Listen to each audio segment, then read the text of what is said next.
Ja tev dzīvē liekas, ka viss atrisināsies pats no sevis, pats viss no sevis sakārtosies, un ar tādu domu, ka tu pati nemainīsi savas domas, nemainīsi savus uzskatus, principus, nemainīsi savas pārliecības, tad tu ļoti stipri maldies. Ir obligāti jāstrādā ar sevi, ir obligāti jāanalizē sevi, ir obligāti jāsaprot, kādā realitātē tu vēlies dzīvot, kāpēc šī realitāte vēl nav tāda, kāda tu gribi, jo tas viss ir emociju, domu, pārliecību, uzskatu kopums, kas ieliek tevi konkrētā realitātē.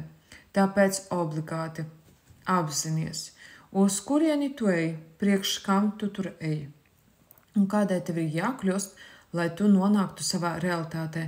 Un, protams, pats svarīgākais princips un darbs ar sevi, tas ir ļoti, ļoti būtisks, jo tev ir jāzina konkrēti, kādas meditācijas jātaisa, tev ir jāzina konkrēti, ko vajag izjust šajās meditācijās, tev obligāti ir jāsaprot, ko dot, kādu efektu vizualizācijas, tev ir jāsaprot, kādu efektu dot rakstiskās praktikas, jo ja tavās šobrīd dzīvē tev absolūti nekas neinteresē, tu esi neapmierināta, tu esi visu laiku īgna, dusmīga, tātad tevī iekšpusē kaut kas nav sakārtots.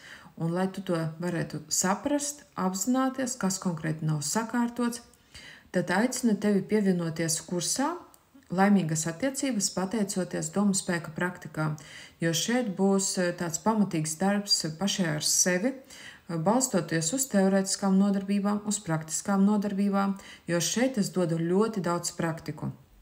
Lai jau pāris dienu laikā tu redzētu jau šīs izmaiņas savā realitātē, jo tev jāstrādā pašai ar sevi. Neviens cits nevar izmainīt tavu dzīvi. Tu zināsi instrukcijas, ko ir jādara, kā ir jādara, bet šo darbu veiksi tu pati. Tas ir svarīga nianse, jo neviens tavā dzīvē tevi nevar padarīt laimīgu kā tikai tu pati, bet tev ir jāzina konkrēta sistēma, tev ir jāzina konkrēts algoritms, kā ir jādara, ko ir jādara, priekš kam ir jādara. Tāpēc aicinu tevi uz kursu Laimīgas attiecības pateicoties domu spēka praktikām. Kursa ilgums ir 12 mēneši no iegādes brīža. Ja tu vēlies atnākt uz konsultāciju saistībā par kursu Laimīgas attiecības, tad piesakies uz bezmaksas konsultāciju, rakstot man šeit pat privāti zem šī video.